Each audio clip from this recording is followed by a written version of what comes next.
One day, Jesus takes his disciples to the Jewish temple. They're in Jerusalem, and he comes through all of the different porches and different courts of the temple and finds his way in the place where the treasury is collected.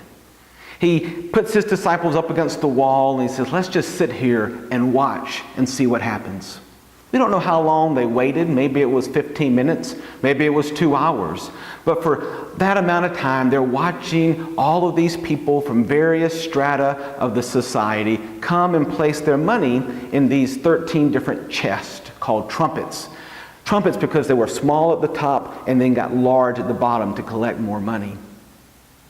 Finally, Jesus sees the lesson he wants to teach. He sees a woman, and he knows that she's a widow on the lowest level of Jewish society. Maybe it's her dress, maybe it's her no shoes or her sandals, maybe it's her hair, maybe it's dirt. I don't know what it is, but Jesus can tell by who she is where she is giving from. And she comes and she places 2 small copper coins in the treasury. And Jesus points her out to his disciples. You see that woman? That's the woman we want to emulate. Because everyone else here gives out of their wealth. They're not going to miss what they've put into these treasury chests. But this woman has given out of her poverty. She's given all that she has to God.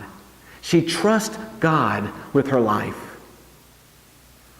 This week our believe idea is this: I invest my resources in God's purposes.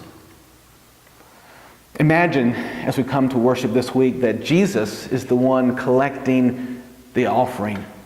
Imagine he's walking past your pew or your seat. Would he be able to look at you or to me and be able to tell whether we are giving out of our wealth or really out of our poverty? Are we trusting God with our resources, or are we just sort of keeping them at bay? It's a question we can all ponder as we prepare for worship on Sunday. I'm Pastor Eric Spivey at First Baptist Church Cornea, where we are learning and seeking to think, act, and become more like Jesus.